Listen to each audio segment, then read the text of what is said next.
देखो हम लोग अभी लास्ट में हम लोग पृथ्वी की पढ़ रहे थे। जैसे स्थलमंडल में देखा था ना पृथ्वी की आंतरिक संरचना, ऐसे उसके बाद में हमने फिर क्या देखा था, पृथ्वी की गतियाँ, महत्वपूर्ण सिद्धांत, ऐसे कुछ देखे थे अवधारणा पृथ्वी के बारे में। तो हमने उसमें गतियाँ वगैरह देखा था, पृथ्वी के विदेशांतर अक्षांश ये सब देखा था।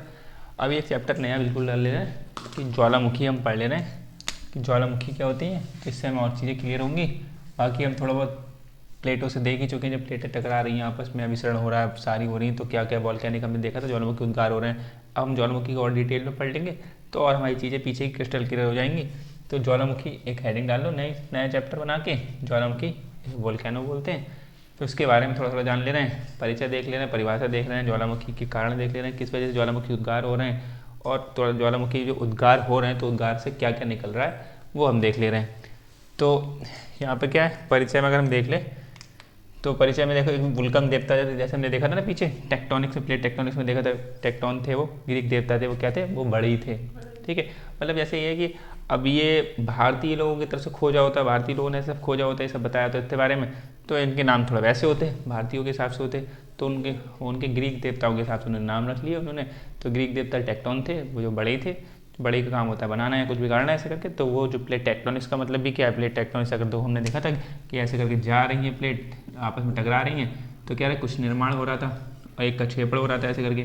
तो जिस क्षेपण भाग हो रहा था तो यहाँ पे विनाश भी हो रहा है, निर्माण भी हो रहा है, हमने देखा था। तो ये बनाना बिगाड़ना, इसको क्या बोलते हैं, टेक्टोन, यानी कि वो टेक्टोनिक देवता थे, ऐसे उन्होंने टेक्टोनिक्स बना लिया। तो ये वुल्कन देवता, ठीक है, वुल्कन देवता लोहार थे अपने काम में। तो ये लोहार यहाँ लिख लेना चाहे उन्हें कि लोहार थे, उन्हीं के नाम पे इसका नाम थोड़ा सा इन्होंने वोल्केन रख दिया। ठीक, मतलब वोल्केनो नाम किसके नाम पे पड़ा, तो वुल्कन देवता ग्रीक देवता थे, ग्रीक के, ठीक है, ये क्या थे, ग्रीक देवता थे। तो ऐसे कर बस खाली जानकारी के हिसाब से जानकारी, तो क्वेश्चन वोश्चन पूछा नहीं जाता, ये खाली बता दिया मैंने। तो हम देखने फिलहाल ज्वालामुखी क्या होता है, ज्वालामुखी की परिभाषा, फिर ज्वालामुखीयता क्या है वो हम पढ़ते हैं। यानी ज्वालामुखी क्या है कि जो भूपृष्ठ है ना, यानी कि एक अगर डायग्राम से समझेंगे फिर हम परिभाषा समझ लेंगे। जैसे भूपृष्ठ ऐसे है, इस भूपृष्ठ पे कहीं पे हल्का सी दरार पड़ गई, ठीक, तो ये दरार है, इस दरार में से अगर नीचे का जो मैग्मा है, यहाँ पे बना हुआ जो मैग्मा है, तो वो निकल रहा है यहाँ से, यानी कि ऊपर से दरार, इसको छिद्र बोलते हैं, ठीक, छिद्र, यानी कि इसको वेंट बोलते हैं इंग्लिश में, और दरार भी बोल सकते हैं, दरार, या इसको फिशर बोलते हैं, या फिर क्रैक भी बोल सकते हैं।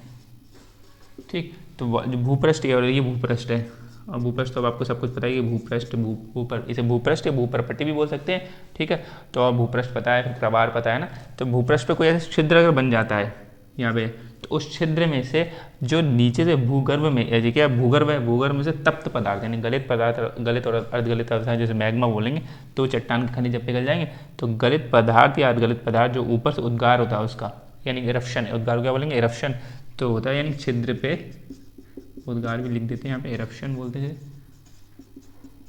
तो यानी भूपृष्ठ पर निर्मित कोई छिद्र होता है, उसमें से भूगर्भ में से, तो छिद्र के सहारे से जब कोई तप्त पदार्थ निकलता है, ठीक है, इसका इरप्शन होता है, तो इसको क्या बोलते हैं, ज्वालामुखी। यानी कि और ये पूरी प्रक्रिया क्या हो जाएगी कि जब नीचे से मैग्मा है, यानी कि जो मैग्मा नीचे चट्टान के खनिज पिघल गए, यानी चट्टान खनिज के नीचे पिघलना, उनका मैग्मीकरण होना, यानी कि मैग्मा में बदलना, यानी फिर द्रवीकरण होना, फिर अलग अलग होकर पृथक्करण होकर ऊपर उठना, यानी कि समझ रहे हो, नीचे जो चट्टानें होंगी, चट्टानों के खनिज का पिघलना, ठीक, तो वो मैग्मीकरण बोलता है, मैग्मा बनना, उनके मैग्मा बनेंगे तो उसको मैग्मीकरण बोलेंगे, मैग्मीकरण। फिर वो मैग्मा जो होगा वो द्रवीकरण होगा, द्रव अवस्था में बन जाएगा, द्रवीकरण पृथक्करण होकर ऊपर ऊपर उठेगा, तो उसका ऊपर उठना आरोहण, ऊपरमुखी गति, ऊपरमुखी गति के साथ फिर लावा बनकर सतह पर, यहाँ भूपृष्ठ पर गिरना। जब भूपृष्ठ पर गिरेगा फिर जो ठंडा होकर चट्टान में बनना, ठंडा होगा लावा फिर चट्टान में बदलेगा, ठोस हो जाएगा। तो इस पूरी प्रक्रिया को क्या बोलेंगे, ज्वालामुखीयता। और ज्वालामुखी क्या है, ज्वालामुखी क्या है, भूपृष्ठ पर भय निर्मित क्षेत्र, यानी कि ऐसा क्या ज्वालामुखी होता है, भूपृष्ठ पर निर्मित भय क्षेत्र जिसके सहारे से भूगर्भ में से तप्त पदार्थ आता है, ठीक है, उद्गार होता है, उद्गारित होता है, ठीक। तो ये ज्वालामुखी होगी। तो ज्वालामुखी क्या है, एक संरचना है, और ज्वालामुखीयता क्या है, एक प्रक्रिया है, प्रोसेस है, ठीक है। और प्रोसेस पूरी क्या है कि चट्टान खनिज में गलेंगे, ठीक है, मैग्मीकरण होगा, मैग्मीकरण का मतलब मैग्मा का बनना, फिर मैग्मीकरण द्रवीकरण मतलब थोड़ा लिक्विड होगा जिससे ऊपर चढ़ सके, फिर उसकी ऊपरमुखी गति होगी, फिर उद्गारित होगा, यानी उद्गार होगा, उद्गार होकर लावा आएगा, यहाँ पे लावा ठंडा होगा, चट्टानों में बदलेगा, यानी पहले आग्नेय चट्टान बनेंगी, फिर हम देखेंगे आग्नेय चट्टान, अवसादी चट्टान, वो भी हम पढ़ेंगे चट्टान वाले चैप्टर में। तो आग्नेय चट्टान जो बनेंगी, तो इस पूरी प्रक्रिया को क्या बोलेंगे, ज्वालामुखीयता, वोल्केनिज्म, या वोल्केनिसिटी बोलते हैं उसके। तो वोल्केनिज्म किसे बोलेंगे, पूरी प्रक्रिया, यानी ज्वालामुखीयता क्या है, एक प्रक्रिया, और ज्वालामुखी क्या है, एक संरचना है, ठीक है। तो ज्वालामुखी की एक बार परिभाषा फिर से मैं बोल दे रहा हूँ, तो एक बार चाहे लिख भी लो। चलो, ज्वालामुखी क्या है? यह भूपृष्ठ पर निर्मित वह छिद्र या दरार, यह भूपृष्ठ पर निर्मित वह छिद्र या दरार होता है, यह भूपृष्ठ पर निर्मित वह छिद्र या दरार होता है जिससे, या फिर जिसके सहारे से कुछ भी लिखते हैं, जिससे भूगर्भ से विभिन्न तप्त पदार्थ, जिससे भूगर्भ से विभिन्न तप्त पदार्थ, यानी कि वो तप्त ना गर्म अवस्था वाले तप्त पदार्थ, जैसे गैसें, ठीक है, मैग्मा आदि, जैसे गैसें, मैग्मा आदि, जैसे गैसें, मैग्मा आदि, ठीक, भूपृष्ठ पर उद्गारित मतलब इरप्ट, उद्गारित होते हैं। ठीक, भूपृष्ठ पर उद्गारित होते हैं, ये बात समझ में आई?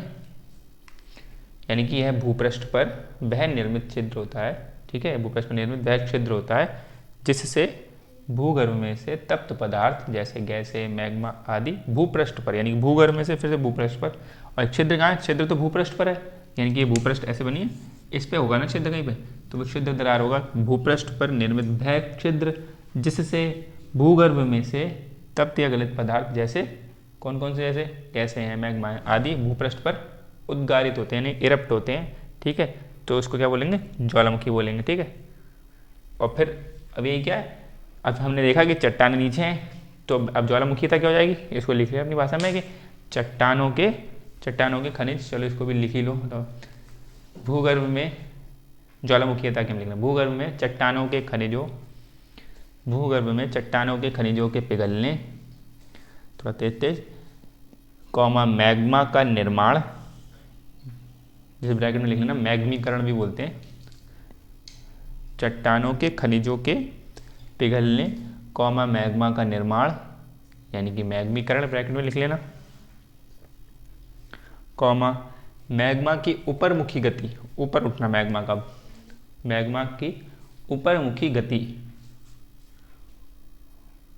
मैग्मा की ऊपरमुखी गति यानी आरोहण, ऊपर उठना, कॉमा मैग्मा की ऊपर गति लिखा, तो चट्टानों के खनिजों के पिघलने, कॉमा मैग्मा का निर्माण, कॉमा मैग्मा की ऊपरमुखी गति, कॉमा मैग्मा का भूपृष्ठ पर लावा के रूप में उद्गार, मैग्मा का भूपृष्ठ पर लावा के रूप में उद्गार,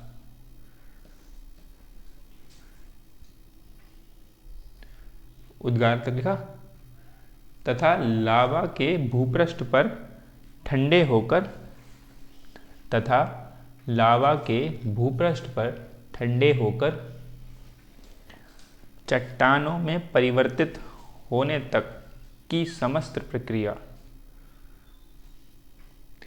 मैग्मा की ऊपरमुखी गति, कॉमा मैग्मा का भूपृष्ठ पर लावा के रूप में उद्गार, तथा लावा के भूपृष्ठ पर ठंडे होकर, लावा के भूपृष्ठ पर ठंडे होकर चट्टानों में परिवर्तित होने तक की समस्त प्रक्रिया को ज्वालामुखीयता, वोल्केनिज्म या वोल्केनिसिटी, वोल्केनिज्म या फिर वोल्केनिसिटी,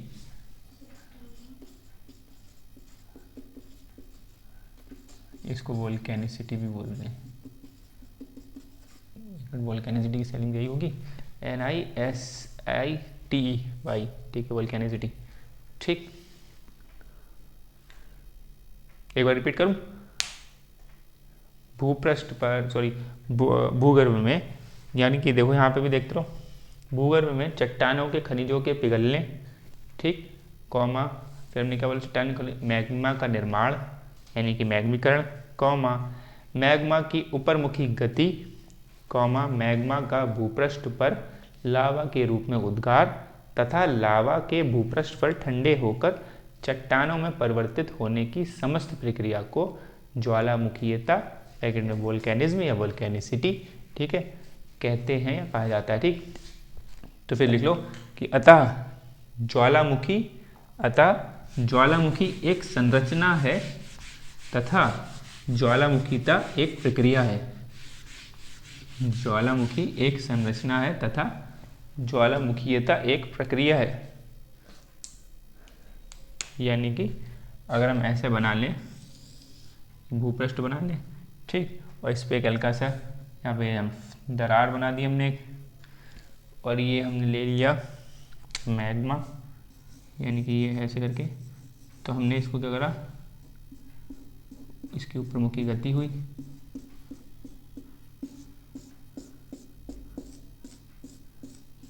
ठीक। तो ये डायग्राम ऐसे बना सकते हो आप। यहाँ पर क्या हो जाएगा, ये हो जाएगा, इसे बोलेंगे मैग्मीकरण, ठीक। फिर ये मैग्मीकरण के ऊपर द्रवीकरण हो जाएगा, थोड़ा द्रव अवस्था में आ जाएगा द्रवीकरण, और इसका पृथक्करण अलग अलग थोड़ा सा होगा जब ऊपर उठेगा, और ऊपर मुखी गति यानी कि आरोहण, आरोहण लिख देते हैं, आरोहण, ठीक है। और ऐसे करके लावा, ये लावा हो जाएगा, ठीक। और यहाँ लावा गैस मान ली ठंडा होकर ये चट्टान बन गई लावा, ठीक है, चट्टान, ये लावा, ये आग्नेय चट्टान हो जाएगी, वैसे इसे आग्नेय चट्टान बोलते हैं, ठीक है। तो ये चट्टान लावा जब ठंडा हो गया, ठंडा होने पर लावा जब ठंडा होगा तो चट्टान बन जाएगी, ये डायग्राम एक बन जाएगा। तो ये पूरी ज्वालामुखी, ये पूरी प्रक्रिया क्या हो गई, ज्वालामुखीयता, यानी कि इसको क्या बोलेंगे, ज्वालामुखीयता। और ये इतनी चीज़ क्या हो गई, ज्वालामुखी, ठीक है ना। तो ज्वालामुखीयता, ज्वालामुखी। अगर लिखना चाहो तो यहाँ पर क्या बोलो, यहाँ पर उद्गार लिख सकते हो, एक बार ढूंढ लो, यहाँ पर उद्गार होगा ना, इसे उद्गार भी तो हमने लिखा था, ये इरेक्शन हो गया। अब समझो इसको, एक बार मैं फिर से समझाता हूँ। यानी हमने ज्वालामुखी समझा था, ज्वालामुखी क्या है, भूपृष्ठ पर, यानी कि ये क्या है, इसे क्या बोलोगे, भूपृष्ठ, और ये अंदर का हिस्सा क्या होगा, भूगर्भ, ये तो पता ही है। तो आप क्या बोलोगे कि ज्वालामुखी, और बताएं ज्वालामुखी क्या है, भूपृष्ठ पर निर्मित वह छिद्र जिससे, ठीक है, भूगर्भ में से तप्त पदार्थ जैसे गैसें, मैग्मा आदि, ठीक, का भूपृष्ठ पर उद्गार होता है, ज्वालामुखी कहलाती है, ठीक है। अब ज्वालामुखीता क्या है, अब भूगर्भ में इसके अंदर चट्टानें होंगी, तो भूगर्भ में चट्टानों के खनिजों के पिघलने, ठीक है, उनके मैग्मा का निर्माण, चट्टानों खनिजों के पिघलने के बाद मैग्मीकरण यानी मैग्मा का निर्माण होना, ठीक, लिखा है ना। फिर मैग्मा का आरोहण, ऊपरी मुखर गति लिखा हमने, यानी कि मैग्मा बनेगा तो थोड़ा बहुत कभी ठोस हो जाएगा, उसका द्रवीकरण होगा, पूरा लिक्विडेशन में हो जाएगा जिससे ऊपर उठेगा। फिर पृथक्करण होगा, द्रव वाला अलग अलग होगा, कुछ नीचे रह जाएगा कुछ ऊपर जाएगा, इसलिए पृथक्करण लिखा हमने यहाँ पे। फिर आरोहण, तो मैग्मा का आरोहण, ठीक, और आरोहण क्या, फिर उसके हमने क्या लिखा, फिर लावा के रूप में भूपृष्ठ पर आना, और लावा का ठंडा होकर चट्टानों में परिवर्तित होने की समस्त प्रक्रिया को ज्वालामुखीयता, वोल्केनिज्म या फिर वोल्केनिसिटी कहते हैं, ठीक है। ये हो गया। अब देखो हमने ये पढ़ लिया ज्वालामुखी, ज्वालामुखीयता। अब जो ये उद्गार हो रहा है, जो उद्गार ये हुआ है, इसके कारण क्या है, इसके कारक क्या है, किस वजह से उद्गार हो रहा है, तो उसके क्या क्या कारण हो सकते हैं, तो वो कारण जानते हैं। देखो पहला कारण क्या लिखा है, हम पीछे पढ़ चुके हैं कि गहराई में क्या होता है, गहराई में जाने पर तापमान में वृद्धि होती है। तो एक कारण क्या लिख लिया कि गहराई में जाने पर तापमान में अगर वृद्धि होगी, यानी कि तापमान जब नीचे तापमान बढ़ा होगा तो इसलिए गर्म गर्म लावा मिल रहा है यहाँ पे, ठीक है। तो ये लावा जब नीचे गर्म अवस्था या गैस बनती है, गैस बनेंगी तो ऊपर उठना चाहेगा, ठीक है, तो ब्लास्ट होगा, तो सब ये है। तो एक कारण ये है। फिर प्लेटों की गतिविधि हमने देखी, जो प्लेट टेक्टोनिक्स में पढ़ा ना, जो प्लेटें हैं उनकी गतियाँ क्या है, इधर उधर हो रही, तो इससे टकरा रहे हैं, कोई टकरा रही है, तो उस वजह से हमने देखो नीचे ज़्यादा टकराएगी तो छेपड़ होगा तो वो नीचे दुर्बलता मंडल में जाके पिघलेगी, है ना। तो ये सब एक कारण ये भी है उसका। फिर निचली परत पर प्रेशर में कमी, दबाव में कमी आई। निचली परत पर क्या है, यानी कि हमने देखा था कि ऊपर की कोई प्लेट है और ये नीचे की प्लेट है, तो हमने देखा था इस प्लेट की गति इधर के लिए है, तो प्लेट जब इधर बढ़ जाएगी तो इस प्लेट से थोड़ा दबाव कम हो जाएगा, ठीक है, इस पर से प्रेशर कम हो जाएगा। जब इस पर प्रेशर कम होगा तो हमने देखा था पिछली बार अपसारी प्लेटों में देखा था, तो प्लेट ऐसे अपसारी प्लेट में ऐसे प्लेट जाएगी, तो एक प्लेट इधर चली गई, एक प्लेट इधर चली गई, तो इस वाले एरिया में क्या होगा, उस पर दबाव जो पड़ा था दबाव कम पड़ा, तो जो अणु होंगे, प्रेशर होंगे, उनका गलनांक क्या हो जाएगा, बढ़ जाएगा या कम हो जाएगा, कम हो जाएगा, ठीक है, जल्दी जल्दी गलनांक पा लेंगे, ठीक। तो अणु क्या हो जाएंगे, दूर दूर हो जाएंगे, ठीक। तो इसका मतलब क्या है कि अब इनको हिट करना, इनको तोड़ना आसान हो जाएगा। जब चट्टानों का दबाव पड़ रहा होगा तो अणु बिल्कुल पास पास में आ जाएंगे तो उनका मेल्टिंग पॉइंट बढ़ जाता था, तो उनको थोड़ा बहुत और हाई डिग्री सेंटीग्रेड चाहिए होता था उनको मेल्ट होने के लिए।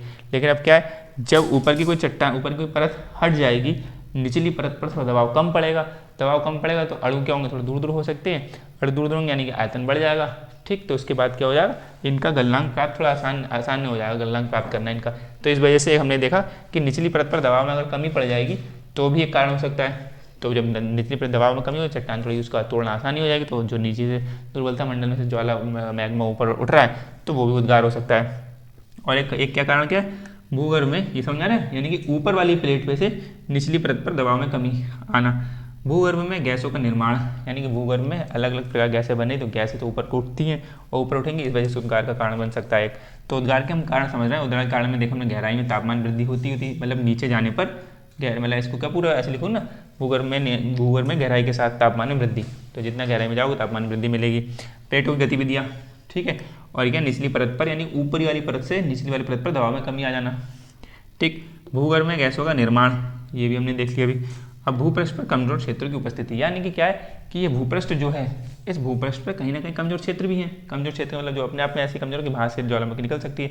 जैसे हमने देखा ना हिमालय वाले पोर्शन में, ऐसे अगर हिमालय वाले पोर्शन में ज्वालामुखी इरप्शन हो रहा है, मतलब ये उद्गार आ रहा है, लेकिन ये तोड़ ही नहीं पा रहा, ऊपर तक तोड़ ही नहीं पा रहा है। तो अगर यानी कहीं कहीं पर मतलब भूपृष्ठ ऐसे बना हुआ है, तो इस भूपृष्ठ पर मान लो यहाँ पर भी हिट कर रहा है लावा, यहाँ पर भी हिट कर रहा है, यहाँ पर भी हिट कर रहा है, तो हमने देखा क्या पता ये कमजोर क्षेत्र का, तो यहाँ पर उद्गार हो गया लावा का। तो जहाँ जहाँ कमजोर क्षेत्र है तो वहाँ से निकल जा रहा है। तो भूपृष्ठ पर कमजोर क्षेत्रों की उपस्थिति भी, यानी भूपृष्ठ पर कमजोर क्षेत्रों की उपस्थिति भी ज्वालामुखी उद्गार का एक कारण है। ठीक है, तो ये बात समझ आ रही है, यानी कि ये ज्वालामुखी उद्गार के कारण हो गए। अब हम देख रहे हैं कि अगर उद्गार अब हो रहा है तो उद्गार में से हमें मिल क्या रहा है। ठीक, अब हम इसका डायग्राम भी समझ लेते हैं, डायग्राम के साथ से ये लिखा है ना, इसमें क्या लिख सकते हैं, पूरे रहेंगे ना, ज्वालामुखी से उद्गारित, इसको निस्सृत भी बोलते हैं, निस्सृत, क्या बोलेंगे, निस्सृत, ये भी लिख सकते हैं इसको, कहीं ऐसे लिखा मिल जाए तो, निस्सृत, यानी कि जो निकला हुआ पदार्थ क्या है, तो उद्गारित को क्या बोल सकते हैं, निस्सृत भी बोल सकते हैं। ठीक,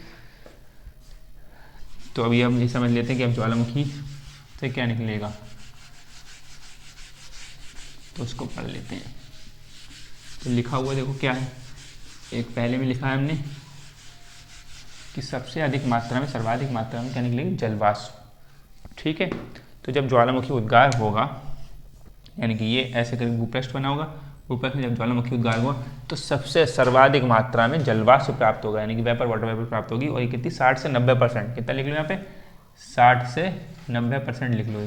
इतना तो हमें क्या मिलेगा, जलवायु, यानी ज्वालामुखी जब उद्गार होगी सबसे ज़्यादा उसमें क्या निकलता है, जलवाष्प। ये क्वेश्चन पूछा भी जा सकता है, सर्वाधिक मात्रा में क्या है, और फिर जलवाष्प को हटा लें, तो इसलिए कुछ लोग जलवाष्प को गिनते नहीं, तो जलवाष्प को हटा लें, फिर क्या क्या मिलेगा वो हम देखते हैं।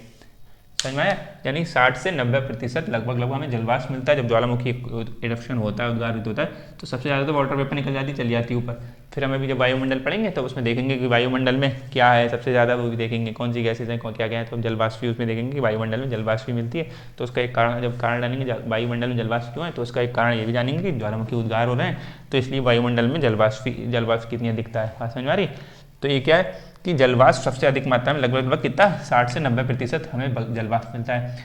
जलवाष्प मिलता है वो वायुमंडल में निकल जाता है। तो उसके अतिरिक्त, उसके अलावा हमें क्या मिलता है, तो इसके अतिरिक्त, यानी किसके अतिरिक्त, जलवाष्प के अतिरिक्त, जलवाष्प के तो विभिन्न गैसें मिलती हैं। कौन कौन सी विभिन्न गैसें प्राप्त होती हैं, तो ये देख लेते हैं। ये क्या है, CO2, इसे क्या बोलेंगे, कार्बन डाइऑक्साइड। ठीक, ये सल्फर डाइऑक्साइड। H2S क्या बोलेंगे, हाइड्रोजन सल्फाइड। इनका हिंदी में नाम लिख लेना कैसे करें, carbon dioxide, sulphur dioxide, hydrogen sulphide, hydrogen fluoride, hydrogen fluoride, और CO क्या है, कार्बन मोनोऑक्साइड, कार्बन मोनोऑक्साइड। ठीक, carbon monoxide, argon, nitrogen, helium, neon, methane, ऐसी गैसें और मिलती है। देखो नाइट्रोजन के ब्रैकेट में लिख लेना, नाइट्रोजन को स्टार मारते हुए, नहीं, अल्प मात्रा में, बहुत कम, नाइट्रोजन बहुत कम निकलती है। ठीक, एटमॉस्फेयर में होती है, वो हम देखेंगे एटमॉस्फेयर, और फिर उसमें पढ़ेंगे, वो देखेंगे क्या है सिस्टम, वहाँ कैसे है। लेकिन यहाँ पर क्या, ज्वालामुखी से क्या है, इसको स्टार मार्क क्या लिखोगे, अल्प मात्रा, बहुत कम निकलती नाइट्रोजन गैस। बाकी ये carbon dioxide, sulphur dioxide, hydrogen sulphide, ये ठीक ठाक मात्रा में निकलती है। लेकिन सबसे ज़्यादा क्या निकलता है, जलवाष्प। ठीक, पहले वो ध्यान रखेंगे। उसके बाद में अगर क्वेश्चन में हटा दिया है कि जलवाष्प को छोड़कर कौन कौन निकलता है, फिर हम बाद में देखेंगे, लेकिन क्या है सबसे अधिक मात्रा में जलवाष्प निकलता है। तो ये कार्बन डाइऑक्साइड हो गया, सल्फर डाइऑक्साइड हो गया, H2S के होते हैं हाइड्रोजन सल्फाइड बोलते हैं इसे, और hydrogen chloride, hydrogen fluoride, carbon monoxide, CO, छोटा वो मत बनाना, बड़ा हो, ठीक, CO छोटा वो बना दिए तो क्या हो जाएगा कोबाल्ट, ठीक, तो बड़ा कैपिटल हो, capital C। Argon, nitrogen, nitrogen को स्टार बना के लिख लेना, अल्प मात्रा में, बहुत छोटी मात्रा में। हीलियम निकलता है, ठीक है, इन सबके साइन पता है, He है, एनियन का क्या है, Ni की Ne, नियॉन का Ne है ना, या Ni तो निकल हो जाएगा, पीछे पढ़ चुके हम लोग, क्या ना, अभी तो उसमें CH4 क्या हो गया, मैथेन का CH4 होता है, ठीक है, साइंस में पढ़ा थोड़ा। आर्गन को क्या हो जाएगा Ar, ठीक, नाइट्रोजन को NN2 ये भी लिखना है, N भी नाइट्रोजन है, N2 भी नाइट्रोजन है, फिर ये उसमें देखेंगे ज़्यादा रसायन में घुस जाएंगे तो फिर समझ में आया क्या है, लेकिन नाइट्रोजन अभी लिख लो, ठीक, हमें जितना काम का है समझ में आया। यानी कौन कौन से कैसे प्राप्त हो रही हैं, और नाइट्रोजन अगर उसमें क्वेश्चन आया तो नाइट्रोजन बहुत कम मात्रा में प्राप्त होता है, लेकिन प्राप्त होता है, ठीक है। कई जगह लिखते हैं कि नाइट्रोजन प्राप्त नहीं होता है, लेकिन थोड़ी मात्रा में, बहुत अल्प मात्रा में प्राप्त होता है। तो एक पहला इसने सीन देखा कि ज्वालामुखी में उद्गार हुआ तो सबसे अधिक मात्रा में क्या निकला, जलवाष्प, ठीक है, ये कितना परसेंट, लगभग 60 से 90%, ठीक, वो फिर चला जाता है कहाँ, वायुमंडल में ऊपर है। फिर गैसेस देखे हमने कि ये सब गैसेस निकलती हैं। अब देखो गैसों के साथ साथ उद्गार जब होता है, ज्वालामुखी उद्गार होता है, उद्गार में विभिन्न प्रकार के चट्टानी टुकड़े भी प्राप्त होते हैं, मतलब चट्टान के टुकड़े नीचे से निकलते हैं, चट्टान है नीचे से, हमने देखा ना नीचे चट्टान है बहुत सारी हैं, ठीक है, तो चट्टान टूट के निकलती है बाहर, तो चट्टान के टुकड़े जो नहीं गल पाते हैं तो उद्गार हो रहा है उसके संग में निकला है, तो चट्टानी टुकड़े होते हैं, उनके अलग अलग आकार होते हैं। तो जब चट्टानी टुकड़े यानी कि जो ये उद्गार हुआ ऐसे करके यहाँ से मैग्मा बना होगा, ठीक है, तो ये मैग्मा ऐसे ऊपर उठा होगा, तो यहाँ पे मान लिया एक क्या है, छिद्र है, यहाँ पे एक छिद्र होगा, फिशर, दरार, ठीक, कुछ भी बोले तो इससे जब चट्टानी टुकड़े ऐसे विभिन्न चट्टानी टुकड़े होंगे हवा में, तो वायु में अगर इसको जलवाष्प को हटा देना, यहाँ से लिखा हुआ, तो यानी कि जो चट्टानी टुकड़े अलग अलग प्रकार के, ऐसा कोई निकल गया चट्टानी टुकड़ा, कोई ऐसे निकल गया बड़ा होगा, कोई छोटा होगा, ठीक है, ऐसे कर चट्टानी टुकड़े होंगे, ये सब ऐसे निकले होंगे संग में, तो ये उद्गार हुआ इनके संग में ऊपर हवा में। तो जब उद्गार होगा तो चट्टानी टुकड़े हमें विभिन्न आकार के मिलेंगे। तो क्या उद्गार में विभिन्न प्रकार चट्टानी टुकड़े प्राप्त होते हैं जब टुकड़े, यानी कि ये ध्यान रखना वायु में, क्वेश्चन अगर पूछ लेते हैं तो इस पर ध्यान रखना, वायु में, हवा में होंगे, क्या ये निकले या भूपृष्ठ है, अभी गिरे नहीं, ऊपर से ऊपर गए और नीचे गिरे नहीं अभी, तो जब चट्टानी टुकड़े जो होंगे हवा में होंगे, वायु में होंगे, तब अलग अलग चट्टानी टुकड़े को पायरोक्लास्ट बोलते हैं, यानी कि ज्वालाखंड अश्म, ज्वालाखंड अश्म, इसको पायरोक्लास्ट लिखने में तो ऐसे लिख लो पायरोक्लास्ट, तो यानी कि ये अलग अलग चट्टानी टुकड़े क्या पायरोक्लास्ट है, पायरोक्लास्ट, ठीक है, यानी कि ये चट्टानी टुकड़े इसको भी पायरोक्लास्ट बोलेंगे, इसको भी पायरोक्लास्ट बोलेंगे, इसको भी पायरोक्लास्ट बोलेंगे, इसको भी पायरोक्लास्ट, इसको भी पायरोक्लास्ट बोलेंगे जब वायु में होंगे, हवा में होंगे, और संयुक्त रूप से इनको सबको मिला के टेफ्रा बोलेंगे, टेफ्रा, टेफ्रा, यानी कि इन सबको, अगर इन सबको बोलेंगे कि ये क्या है, पूरे को मिला लें ऐसे करके, तो इसको क्या बोलेंगे, टेफ्रा, ठीक, ये क्वेश्चन आ सकता है। और ये अलग अलग क्या है, सब अलग अलग क्या है, सब पायरोक्लास्ट हैं, ठीक है, ये सब क्या है पायरोक्लास्ट है अलग अलग, और पूरे को सबको मिला के, यानी कि जो ज्वालामुखी से निकले सब एक साथ उसके बोलेंगे टेफ्रा निकला, टेफ्रा में अलग अलग सबको टुकड़ों, चट्टानी टुकड़ों क्या बोलेंगे, पायरोक्लास्ट बोलेंगे, ठीक। तो ये चट्टानी टुकड़े फिर जब गिरेंगे तो साथ फिर अलग बात है, तो ज्वालामुखी में कहीं पर राख मिलती है, हल्की हल्की राख मिलती है छोटे टुकड़ों में, आप कहीं चट्टानी टुकड़े से पड़े हुए मिलेंगे, चट्टानी टुकड़े गिर जाएंगे, ठीक है, और फिर कहीं पे हमें देखने मिलेगा कैसे बहता हुआ लावा मिलेगा, ऐसा करके बिल्कुल, कोई गाढ़ा लावा मिलेगा, कोई हल्का गाढ़ा मिलेगा, तो शान और शांता से बोलेंगे, तो ऐसे करके लावा पड़ा हुआ मिलेगा, फिर वो लावा ठंडा होगा, अलग अलग फिर चट्टान बनेगी, ठीक, वो भी हमें पढ़ना है अभी। तो क्या है वायु में हमने देखा अलग अलग क्या बोलेंगे, अलग अलग को पायरोक्लास्ट, अलग अलग को, और सबको संयुक्त रूप में मिला के क्या बोलेंगे, टेफ्रा बोलेंगे, ठीक। अब जो चट्टानी टुकड़े हैं उनका व्यास अगर हम देखें, उनके साइज के हिसाब से देखें, अलग अलग आकार के होते हैं, तो उनका व्यास हम देखेंगे, तो जिन चट्टानी टुकड़ों का 2 mm से, यानी 2 मिलीमीटर से व्यास कम होगा उनका, तो उसको क्या बोलेंगे, ज्वालामुखी राख, यानी कि जो हमें ज्वालामुखी राख दिख रही है उनके 2 mm के व्यास आसपास होते हैं। राख में जैसे बोलते हैं कि राख मिल गई, उनमें टुकड़े अलग अलग होते हैं, राख में भी अलग अलग छोटे छोटे कण होंगे, तो उनका व्यास कितना होगा, 2 mm के आसपास होगा, तो उनसे उससे भी कम होगा, तो उसको क्या बोलते हैं, ज्वालामुखी राख, ठीक है, राख। और सिंडर भी बोलते हैं, सिंडर में क्या होता है, मतलब इसको ज्वालामुखी राख बोलेंगे, या इसी को सिंडर भी बोलेंगे, सिंडर, क्या बोलेंगे, सिंडर, ठीक है, सिंडर, बल्कि सिंडर का आकार कई बार ना 10 mm तक भी हो जाता है, इसलिए तो यार ध्यान रखना, यानी इसमें क्या लिख लें, सिंडर, या ज्वालामुखी राख लिखा भाई, इसमें क्या लिखेंगे, सिंडर भी बोलते हैं इसको, लेकिन सिलेंडर का आकार कई बार क्या होता है 10 mm तक निकल जाता है, तो इसलिए थोड़ा सा पृथक है उससे, बाकी तो सेम ही है। यानी कि इसका आकार कहाँ तक निकला 10 mm तक भी होता है, और 2 mm से कम व्यास होगा उसका, जिसको क्या बोलेंगे ज्वालामुखी राख, ठीक है, यानी वॉल्केनिक ऐश, ASH।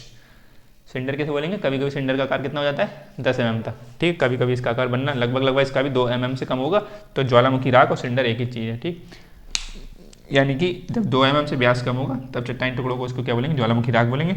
जब 2 mm से लेकर 64 mm तक के बीच में होगा तब इसको क्या बोलेंगे लैपिली, और जब 64 mm से अधिक होगा यानी कि जिससे बड़ा होगा, इससे साइज बड़ा होगा, तो उसे बम यानी बॉम्ब या फिर ब्लॉक बोलेंगे, बॉम्ब भी लिखेंगे, ठीक है, BOMB, बॉम्ब या ब्लॉक, BLOCK, ठीक। बम या फिर बम को इंग्लिश में बम और इंग्लिश में क्या बोलते हैं ब्लॉक बोलते हैं ना, देखा, हाँ ब्लॉक मतलब ब्लॉक, BLOCK ब्लॉक, बम। जैसे ये बोला 64 mm से अधिक जब साइज होगा तो उसको बम या ब्लॉक बोलते हैं, तो बम या ब्लॉक बोलते हैं, ठीक है। अब जैसे बम और ब्लॉक में भी कुछ अंतर है थोड़ा सा, कि बम किसे बोलेंगे ब्लॉक किसे बोलेंगे।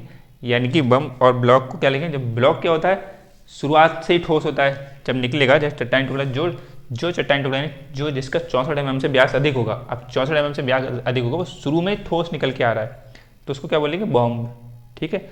और सॉरी ब्लॉक बोलेंगे जो शुरू में ही ठोस है। और क्या है, जो 64 mm से जिसका साइज अधिक है, 64 mm से जिसका व्यास साइज मतलब अधिक है, तो वो शुरू में तो अर्ध ठोस है, फिर बाद में जब वो गिरा आके तब वो ठोस बना, तब उसको क्या बोलेंगे बम, ठीक। यानी कि इसमें लिख लो, जहाँ बम लिखा तो यहाँ पे क्या लिखोगे बम वाले में, या फिर पहले उसमें लिखोगे बॉम्ब में, क्या लिखेंगे, चलो पहले बॉम्ब का लिख लेते हैं, ठीक है। जो चट्टानी टुकड़ा, अब 64 mm वाले बात लिख रहे हैं, ये लिखना चाहोगे जो 64 mm से अधिक व्यास वाला चट्टानी टुकड़ा, ऐसे लिखें, मतलब जिस चट्टानी टुकड़े का 64 mm से व्यास अधिक होगा उसकी बात हम कर रहे हैं, ऐसे लिख लो। चलो बात सुनो, यहाँ बॉम्ब लिखा है आपने, जहाँ पे बॉम्ब और ब्लॉक लिखा है, इसी में ऐसे करके ऐसे लाइन मार के ऐसे लिख लो, ये उत्पत्ति के समय ही ठोस होते हैं, ये उत्पत्ति के समय ही ठोस होते हैं, ठीक। और बम में क्या लिखोगे, ये उत्पत्ति के समय अर्ध ठोस फिर ठंडे होकर ठोस होते हैं, फिर ठंडे होकर ठोस होते हैं।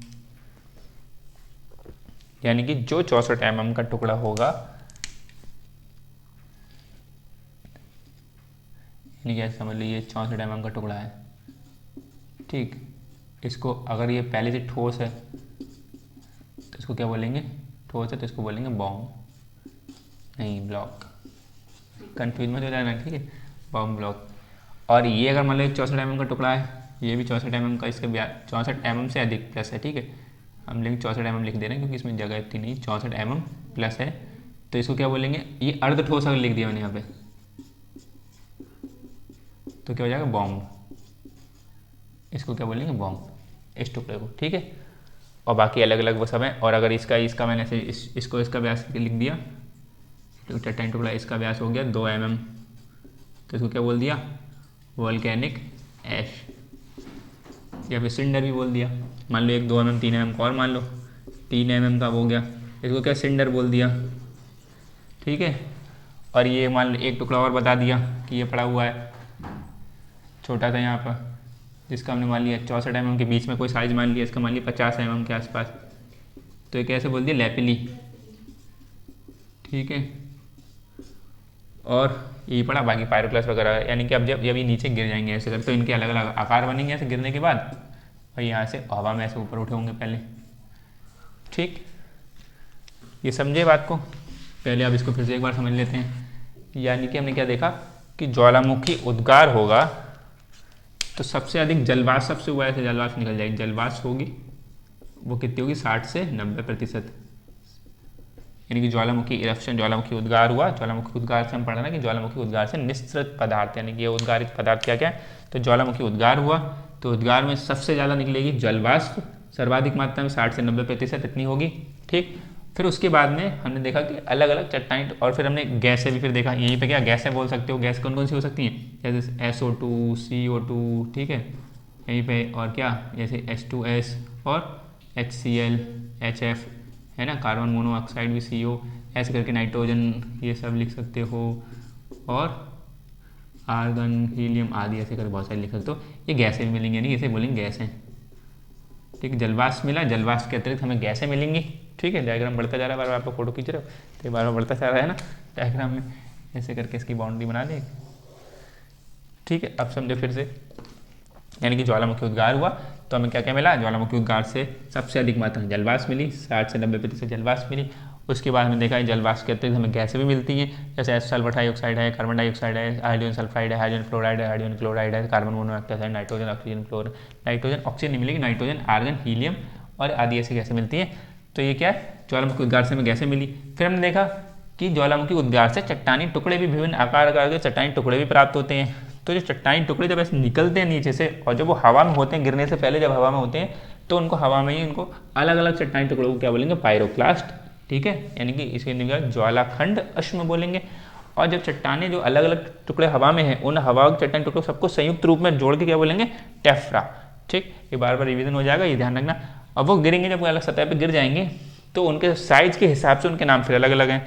जो छोटे छोटे 2 mm के आसपास दिखेंगे, जिनका साइज 2 mm होगा, उससे कम होगा, उसको क्या बोलेंगे, ज्वालामुखी राख या फिर वॉल्केनिक ऐश बोलेंगे। ठीक है, ये वॉल्केनिक डॉट लगा गया, ऐश बोलेंगे, वॉल्केनिक ज्वालामुखी राख। और कभी कभी इसको सिंडर भी बोलते हैं, अगर सिंडर का साइज कभी का क्या 10 mm तक पहुंच जाता है, जो सिंडर लिख रखा है इसका साइज लगभग 10 mm से भी हो जाता है, यानी कि 3, यानी कि हमने देखा कि साइज में 2 mm से 64 mm तक के साइज को क्या बोलते हैं, लैपिली बोलेंगे। ठीक है, जिनका ब्यास होगा, साइज का मतलब ब्यास जिसका इतना होगा, तो 2 mm तक होगा, तो वॉल्केनिक ऐश बोलेंगे 2 mm से कम वालों को। ठीक है, और 2 mm से अधिक और 64 mm के बीच तक का, उसको क्या बोलेंगे, लैपिली। ठीक, यानी कोई चट्टानी टुकड़ा ऐसा पाया गया जिसका साइज होगा 50 mm का होगा, ब्यास पूरा, तो उसको क्या बोलेंगे, लैपिली बोल लिया। किसी का 45 होगा, उसको भी लैपिली बोलेंगे। और सिंडर भी बोलते हैं, लेकिन सिंडर का साइज कभी कभी 10 mm तक भी हो जाता है, वरना 2 mm से कम वालों को वॉल्केनिक ऐश या फिर सिंडर बोलते हैं। फिर क्या है, 64 mm से अधिक अगर किसी का 64 mm प्लस होगा साइज, तो जब प्लस होगा साइज तो उसको बम या ब्लॉक बोलते हैं। ठीक है, उसमें भी अंतर क्या है कि जब अगर 64 mm से साइज जिससे चट्टानी टुकड़ा है, उसका वो शुरू में जब वो निकला है अपनी उत्पत्ति के समय से ही ठोस है, ठोस होकर ही निकला है, तो उसको क्या बोलेंगे, ब्लॉक। ठीक, यानी शुरू से ही ठोस है, शुरू में उत्पत्ति के समय से ठोस है, उसे ब्लॉक बोलेंगे। और जब वो शुरू में अर्धगलित अवस्था में, बाद में ठंडा हुआ कि यहाँ पे चिपचिपा टाइप में है पहले, और जब ठंडा होकर फिर ठोस बना, तब उसको क्या बोलेंगे, बॉम्ब। ठीक है, ये क्वेश्चन आते हैं अलग अलग छोटे छोटे, तब ध्यान रखना। ये क्लियर हुआ इतना, लैपिली, ज्वालामुखी, आज बम या ब्लॉक, ये उद्गार हुआ। अब ज्वालामुखी से लावा भी निकलता है अलग से। ठीक है, ये क्या है कि ज्वालामुखी में क्या है, लावा के ठंडे होने से प्राप्त चट्टानी टुकड़ों में से स्कोरिया तथा फ्यूमिस सर्वप्रमुख है। यानी कि पहले ये भी समझ लेते हैं, फिर उसके बाद लावा वाले पे आते हैं। अब ये देखो कि ज्वालामुखी यहाँ से निकला, हमने देखा कि लावा निकला, लावा ठंडा हो रहा है। ठीक, तो लावा ठंडा होगा, यानी कि जो लावा जो निकला ऐसे करके आशान शान लावा ऐसे निकले, कोई गाढ़ा लावा होगा, थोड़ा कम गाढ़ा होगा, तो ऐसे निकलेगा। तो ये लावा ऐसे ठंडा होगा तो चट्टान जो बनेंगी ऐसे करके, तो उन चट्टानों में से चाहे स्कोरिया, ठीक है, स्कोरिया और प्यूमिस, ये सर्वप्रमुख, यानी लावा जब ठंडा हो रहा है तो स्कोरिया और प्यूमिस हमें मिलते हैं। चट्टान जो हम देखते हैं लावा के ठंडे होने से, हमने मैग्नीकरण पढ़ा ना कि लावा का भूपृष्ठ पर आना और लावा के ठंडे होने से चट्टानें बदलने की समस्त प्रक्रिया को, तो लावा जब ठंडा होगा तो चट्टानों में बदलेगा।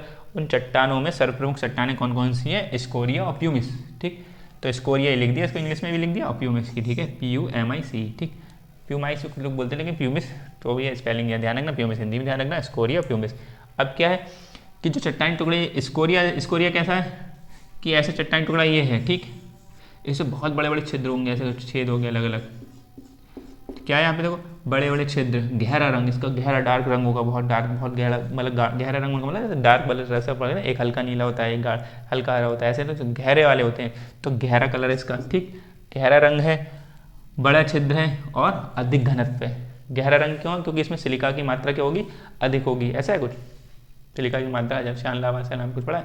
जो स्कोरिया होता है इसमें क्या है, फेरस की मात्रा अधिक होगी, यानी कि Fe की, इसमें लिख लो गहरा रंग क्यों है कि Fe की अधिकता के कारण, Fe की अधिकता के कारण, अधिकता के कारण। ठीक, Fe मतलब फेरस की अधिकता के कारण ये क्या होगा, इसका गहरा रंग है। और बड़े बड़े छिद्र क्यों है, क्योंकि इसमें से क्या है, गैसें जो है वो निकल गई हैं। बड़े बड़े छिद्र कैसे लिख लेना, इसमें ब्रैकेट में लिख लेना, चूंकि इसमें से गैसें निकल चुकी, जो अंदर इसमें गैस होंगी अंदर, वो क्या है, इस छिद्रों के माध्यम से निकल गई होंगी, इसलिए इसमें बड़े बड़े छिद्र हैं। फिर अधिक घनत्व क्यों है इसका, क्योंकि फिर क्या है, आयतन इसका कैसा है, उस हिसाब से बढ़ ही नहीं पाया होगा, तो इसलिए आयतन जब नहीं बढ़ेगा तो अधिक घनत्व होगा, आयतन कम होगा तो इसलिए घनत्व क्या होगा, अधिक होगा, आयतन बड़ा होगा तो घनत्व कम होगा। ठीक है, ये लिखा इतना। ऐसे ये प्योमाइस क्या है, ये प्योमिस या प्योमाइस क्या है, हल्का रंग क्यों होगा इसका, हाँ घनत्व इसका क्यों होगा, क्योंकि आयतन क्या है, बढ़ ही नहीं पाया, आयतन तो कम रह पाएगा, आयतन चूंकि आयतन कम इसलिए घनत्व कम होगा।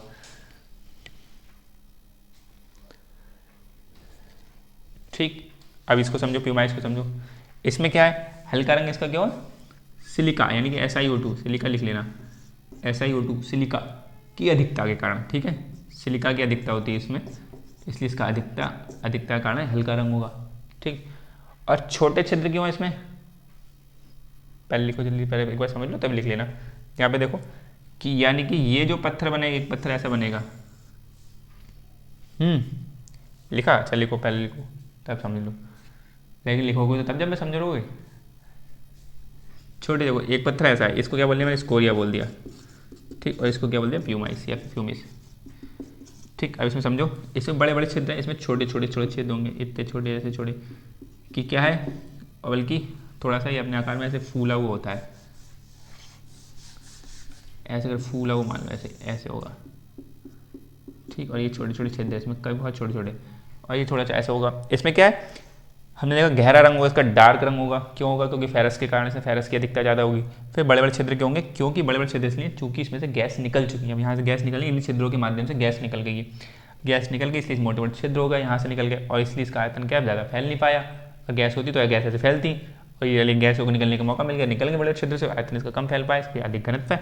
ये क्या हुआ, पानी में डूब जाते हैं पत्थर। ठीक, ये पानी में तैरते हैं। अब क्या है, इसमें लिख लेना, मतलब डूब जाते हैं और तैरते हैं, डूब जाते हैं, ये तैरते हैं। अब ये क्या है, इसमें देखो, इसमें क्या है, जब पत्थर ये निकला है प्यूमाइस है ना, इसमें जो लावा है अंदर अर्धगलित चिपचिप लावा, ये निकल ही नहीं पाए, गैस है इसके अंदर से ना, निकल ही नहीं पाई है, अर्धशोध गलित अवस्था में, तो चिपचिपा था ऊपर से। जब ये चिपचिपा था शुरुआत में, तो अंदर से क्या गैस निकलने की जगह नहीं मिल पाई, तो जब गैस नहीं निकल पाई तो कहीं कहीं से जितनी निकल पाई तो छोटे छोटे छिद्र बन गए, वरना चिपचिपी अवस्था में से गैस नहीं निकल पाई थी। ठोस अवस्था होती है तो उसमें गैस निकल जाती है, बीच में तो उसको दरार बनाते छेद बनाते बनाते निकल जाती है। तो इन पत्थरों में से, यानी जिन पत्थरों में से गैस नहीं निकल पाई अंदर से, यानी कि बहुत छोटे छोटे छिद्र इसलिए कि कहीं कहीं से कुछ निकल गई तो निकल गई, बहुत हल्के हल्के छिद्र दिखेंगे, और क्या ये फूले हुए रहेंगे, क्यों, उनका आयतन बड़ा हुआ मालूम पड़ेगा, क्योंकि जब चिपचिपी अवस्था में होता है ना, ऐसे करके, जैसे मान लीजिए अगर कीचड़ होती चिपचिपी तो ऐसे फूलती है, ऐसे फूलती है, तब कहीं से हमने देखा कीचड़ में से कहीं से फटते बबल निकलता है तो फट जाता है ऐसे करके, तो वह फूलती क्या है, नीचे से दबाव नीचे आ रहा होगा, प्रेशर आ रहा होगा नीचे से। तो यहाँ पर क्या है कि यही पत्थर में समझो लावा चिपचिपा है, तो जहाँ जहाँ से निकल गई गैस, तो वहाँ पर छोटे छोटे छिद्र बने हुए हैं, लेकिन बहुत अधिक गैस निकल पाई क्योंकि ऊपर चिपचिपा है। फिर बाद में आगे ठंडा होता है तो फिर ठंडा होकर वैसी अवस्था में पड़ा रहता है ये।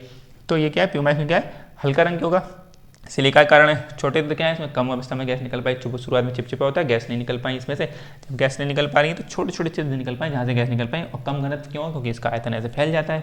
जब ऐसे होगा चिपचिपी अवस्था में गैस निकलना चाहेंगे इधर उधर, तो ऐसे आयतन फैलेगा, जब आयतन फैलेगा तो घनत्व कम होगा, तो कम घनत्व होगा तो ये पत्थर क्या पानी पे तैर जाते हैं। जो आपने राम सेतु की तरफ देखा है उनमें क्या है, वहाँ पे ऐसे पत्थर पाए जाते हैं, ये पत्थर पानी पे तैर जाएंगे, जो ऐसे चल लावा में से निकलेंगे। अरे बस में तो उनको पत्थरों को क्या बोलते हैं, प्यूमिस पत्थर या प्यूमाइस पत्थर बोलेंगे। अब वो ऐसा क्यों है, क्यों तैर रहे हैं, क्योंकि उनके अंदर अभी भी गैसें भरी हुई हैं। ठीक, जब जितनी मात्रा में गैस रिलीज हो जाएंगी यहाँ से, तो गैस निकल जाएंगी वहाँ से, तब क्या वो उनका आयतन थोड़ा बहुत सिकुड़ेगा और फिर वो भारी होकर डूब जाएंगे। जब तक क्या है, जब तक नहीं गैस उसके अंदर भरी हुई, इसके कारण वो तैर रहे हैं। बात समझ में आ रही। तो ये पत्थर ही हैं जो पत्थर तैर जाते हैं। इनकी फोटोज वगैरह थोड़ा गूगल पे देख लेना कि इनके अलग अलग दिखेंगे आपको, प्यूमाइस स्कोरिया करके, तो आपको दिख जाएंगे वो पत्थर पानी में तैर जाते हैं, जो पत्थर तैर जाते हैं। तो अब साइंस ये हो गई, अब मानने वाले फिर मानने में था कि राम जी तैरा रहे हैं। ठीक है, वो भी चीज़ है अपनी और ये भी चीज़ अपनी, दोनों चीज़ ध्यान रख लेना। समझ में आया, यानी कौन से पत्थर है, प्यूमाइस क्वेश्चन आ भी जाता है, और स्कोरिया पत्थर। ठीक, अब हम देख लेते हैं कि लावा जो निकलता है, अब जो हमने देखा लावा ठंडा हो गया, इसी में देखो ये वाला इसको स्कोरिया बोल दो। ठीक है, और इसमें बड़े बड़े छिद्र बना दो ऐसे करके, और एक मान लो ऐसे पत्थर ये बना दिया, और इसमें छोटे छोटे छिद्र बना दिए। ठीक, इसको क्या बोल दिया, प्यूमाइस बोल दिया, ये प्यूमिस बोल दिया। ठीक, ऐसे कर दिया। अब पूरा क्लियर हुआ ये डायग्राम। और फिर क्या है, उद्गार से जब ज्वालामुखी उद्गार होता है उससे गलित और अर्धगलित, ठीक, पदार्थ भी प्राप्त होता है, जिसे लावा कहते हैं, यानी कि गलित अवस्था में भी होगा बिल्कुल गीला ऐसे रपकता हुआ चला रहा, और अर्धगलित में होगा चिपचिपा भी होगा, तो इसे अश्यान और श्यान का नाम दे देंगे कि गाढ़ा और नहीं गाढ़ा। तो इसमें क्या है कि जो अर्धगलित होगा वो फैल के दूर तक चला जाएगा, ठीक, और जो अर्धगलित होगा वो वहीं पर जम जाएगा, जैसे शहद की तरह शहद रफकाओगे तो बिल्कुल वहीं पर दूध फैलाओगे, दूध कहाँ तक चला जाएगा। तो ये गलित और दलित का मतलब वही चिपचिपा यहाँ पे मिलेगा, तो ये कम दूर तक जा पाएगा।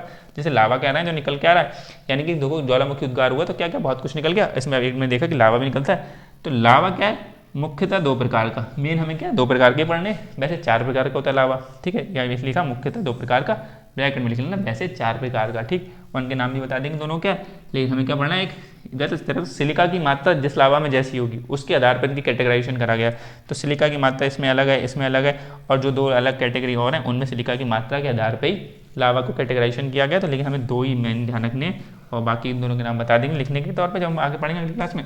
तो क्या है लावा प्रकार, एक अम्लीय लावा और क्षारीय लावा, ठीक। बाकी माध्यमिक लावा होता है और अल्ट्रा बेसिक लावा होता है, माध्यमिक लावा और अल्ट्रा बेसिक लावा, ठीक। जब हम ये लावा पढ़ेंगे तो उसी में लिखवा लेंगे वहाँ पे, लेकिन ध्यान रखेंगे कि मुख्यतः हमें क्या है 2 प्रकार का, यहाँ बस लिख लेना वैसे 4 प्रकार का, ठीक। वैसे 4 प्रकार का लावा होता है, कोई कोई कि लावा और भी 2 प्रकार का होता है, कहना हाँ होता है, लेकिन मेनली लावा 2 ही चलता है कि अम्लीय लावा और क्षारीय लावा, ठीक है। इनके अलग अलग दोनों नाम भी हम अगली क्लास में इनके नाम देखेंगे। लेकिन अब एक बार रिकैप पीछे कर लें कि हमने देखा क्या, लिख लिया ये डायग्राम। अब इसको इसी डायग्राम के सारे पूरा हम पढ़ लेते हैं कि हमने पहले क्या देखा, ज्वालामुखी यानी कि वुल्कन देवता, ठीक, लोहार थे, ठीक है। ज्वालामुखी क्या है, भूपृष्ठ पर, ये भूपृष्ठ है, स्मॉल लिख लो और क्लियर हो जाएगा डायग्राम में, और बना देना थोड़ा सा, भूपृष्ठ और भूगर्भ भी लिख लो, है ना। ये भूपृष्ठ और ये भू जो अंदर का हिस्सा है पूरा भूगर्भ। ये क्या है, मैग्मा, या फिर इसे और वो समझेंगे तो ये मैग्मीकरण हो जाएगा, ठीक है। इसे मैग्मा बोल दो। जो बाहर निकल के आ गया ये लावा हो गया।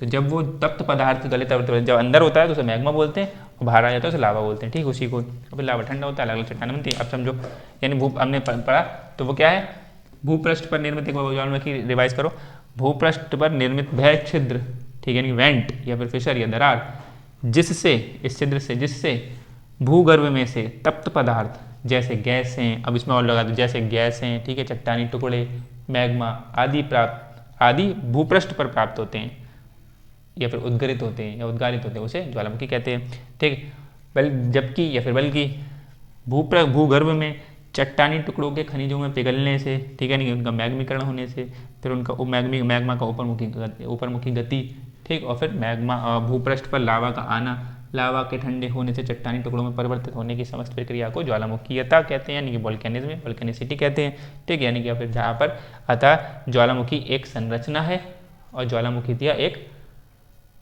प्रक्रिया है, प्रोसेस है, ठीक। हमने फिर देखा, फिर हमने ज्वालामुखी जो उद्गार हो रहे हैं ये ज्वालामुखी भूपृष्ठ पर क्यों हो रहे हैं, इनके कारण क्या क्या जाने, बिना देख समझो बताओ कि क्या हो सकते हैं। कि एक तो गहराई में तापमान, गहराई के साथ साथ तापमान में वृद्धि हो रही है, एक कारण ही हो सकता है। फिर हमने देखा प्लेटों की गतियाँ भी हो रही हैं, उसके कारण भी ज्वालामुखी उद्गार, क्योंकि एक प्लेट गति हो रही है, क्षेपण हो रहा है, जा रहा है, तब फिर ज्वालामुखी उद्गार हो रहा है। फिर और ऊपरी जो परत है, और कोई परत हम देखें इधर मूव कर गई तो ये ऊपरी पर इस पे से प्रेशर कम हो गया होगा, दबाव कम पड़ा तो इसका गलनांक क्या होगा, जल्दी प्राप्त हो सकता है इन चट्टानी खनिजों का, तो गलनांक प्राप्त हो जाए, इसी कारण ये भी देखा। फिर और क्या देखा और क्या देखा, नहीं लिखा है कि भूपृष्ठ पर कहीं कहीं पे कमजोर क्षेत्र भी तो होते हैं, तो कहीं पर भूपृष्ठ पर कमजोर क्षेत्र की उपस्थिति होगी तो वहाँ से ज्वालामुखी कारण, यानी कि एक कारण ये हो गया। ऐसे ही हम देखें उद्गार हुआ जब, तो उद्गारों में से हमें क्या क्या मिल रहा है, तो सबसे अधिक मात्रा में ज्वालामुखी उद्गार, सबसे अधिक मात्रा में 60 से 90% हमें जलवाष्प मिलता है। फिर जलवाष्प के अतिरिक्त हमें कुछ गैसें मिलती हैं, ठीक है, सल्फर डाइऑक्साइड है, हाइड्रोजन सल्फाइड है, कार्बन डाइऑक्साइड है, हाइड्रोजन क्लोराइड है, हाइड्रोजन फ्लोराइड है, कार्बन मोनोऑक्साइड है, ठीक है, नाइट्रोजन, आर्गन, हीलियम आदि ऐसे गैसें मिलती है, और नाइट्रोजन बहुत अल्प मात्रा में मिलता है, ये हमने पीछे स्टार बना के लिखवा लिया, ठीक। अब ये सब मिलने के बाद हमें चट्टानी टुकड़े भी मिलते हैं कुछ, तो कुछ चट्टानी टुकड़े मिलते हैं, तो वो क्या है, जब चट्टानी टुकड़े वायु में रहेंगे, यानी कि क्या है, जब वायु में रहेंगे तब इनको अलग अलग चट्टानी टुकड़ों को क्या बोलेंगे, पायरोक्लास्ट या ज्वालाखंड अश्म बोलेंगे, और सारे चट्टानी टुकड़े जो हवा में उड़ रहे हैं उनको वायु में, तो उनको टेफ्रा बोलेंगे। जब ये सतह पर आके गिर जाते हैं तो इनके साइज के हिसाब से, इनके आकार के हिसाब से अलग अलग इनके नाम दिए गए हैं। जब इनका साइज, इनका आकार, यानी जब इनका व्यास 2 mm से कम होता है, किनका चट्टानी टुकड़ों का कम होता है, तो उसको क्या बोलते हैं, ज्वालामुखी राख यानी वोल्केनिक ऐश बोलते हैं, और उसी को सिंडर भी बोलते हैं, और सिंडर का कभी कभी साइज 10 mm तक भी हो जाता है, ठीक है, तो 10 mm का कोई साइज है उसको सिंडर भी बोल रहे हैं वो। और जब जो ज्वालामुखी पे कोई PhD करेगा तो उसको और डिटेलिंग होगा, लेकिन हमें इतना ही समझना है। और जब साइज 2 mm से लेके 64 mm तक होगा, तब उस साइज को क्या बोलते हैं, उस ज्वालामुखी चट्टानी टुकड़े क्या बोलेंगे, लैपिली बोलेंगे, ठीक। यानी कि ये बना हुआ है, यानी कि 50 mm का कोई, या फिर मान लो 45 mm का, 40 mm का कोई व्यास का साइज होगा तो उसको लैपिली बोलेंगे। जब ज्वालामुखी से जो निकले हुए चट्टानी टुकड़े हैं उनका साइज 64 mm से अधिक होगा, ठीक, उनका व्यास 64 mm से अधिक होगा, तब उनको बॉम्ब या ब्लॉक भी बोलेंगे। बॉम्ब और ब्लॉक में थोड़ा सा अंतर क्या है कि जो चट्टानी टुकड़े 64 mm से अधिक चट्टानी टुकड़े, ठीक है, वो शुरू में अपनी उत्पत्ति के समय से ही ठोस होते हैं तो उनको क्या बोलेंगे, ब्लॉक बोलेंगे, ठीक। और जो चट्टानी टुकड़े 64 mm के अधिक से चट्टानी टुकड़े शुरू में तो अर्धगलित अवस्था में होते हैं, लेकिन बाद में ठंडे होने के बाद में क्या हो जाते हैं, ठोस हो जाते हैं, तो उसको अभी मैंने नहीं पूछा कि ब्लॉक बोलते हैं नहीं बोलते, जब शुरू में अर्ध ठोस होते हैं बाद में ठंडे हो जाते हैं, बॉम्ब नहीं हो जाते हैं। कहेंगे तो हाँ बॉम्ब भी हो जाएंगे, लेकिन शुरू में अर्ध ठोस होंगे बाद में ठोस हो जाएंगे तो उसको बोलेंगे बॉम्ब, ठीक। ये बॉम्ब और ब्लॉक में थोड़ा अंतर समझे, दोनों साइज का आसपास वही रहेगा।